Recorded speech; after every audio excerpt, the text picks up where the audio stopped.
என்னப்பா போலாமா? போலாம். இப்போ எங்க வந்திருக்கோம்னு பாத்தீங்கன்னா சென்னிமலை பக்கத்துல ஒரு இடத்துல ஹேண்ட்லூம்லாம் பண்ணிருக்காங்க. ஸோ அதை எக்ஸ்ப்ளோர் பண்ண வந்திருக்கோம். ஃபர்ஸ்ட் வந்து நம்ம வந்து த்ரெட் செக்ஷன் பார்க்க போறோம். 90 ரூபா இப்படி வரும். இந்த மாதிரி தார் சுத்தணும். இந்த மாதிரி சுத்தணும். உங்களுக்கு என்ன வேணும், என்ன மாத்திராங்கிற மாதிரி சொல்லுங்க. எனக்கு ரொம்ப சந்தோஷம் நீங்க கேட்டது. ஸோ இப்போ வந்து பார்த்தீங்கன்னா நம்ம எப்படி ஒரு த்ரெட்டை வந்து இது பண்ணுறாங்கன்னு பார்த்தோம், ரோல் பண்ணுறாங்கன்னு பார்த்தோம். நெக்ஸ்ட் அதை எப்படி வீவ் பண்ணுறாங்கன்னு பார்க்க போகிறோம்.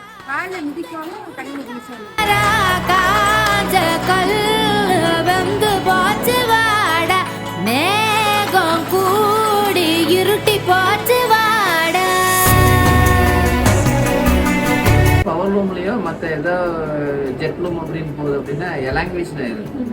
அந்த ஜிஎஸ்பி வந்து குறைஞ்சிடும். அப்போ வந்து அந்த நம்ம வாங்கக்கூடிய நூலினுடைய தன்மை சரியா இருக்கணும் அப்படின்னா கைத்தறியில சரியா இருக்கும்.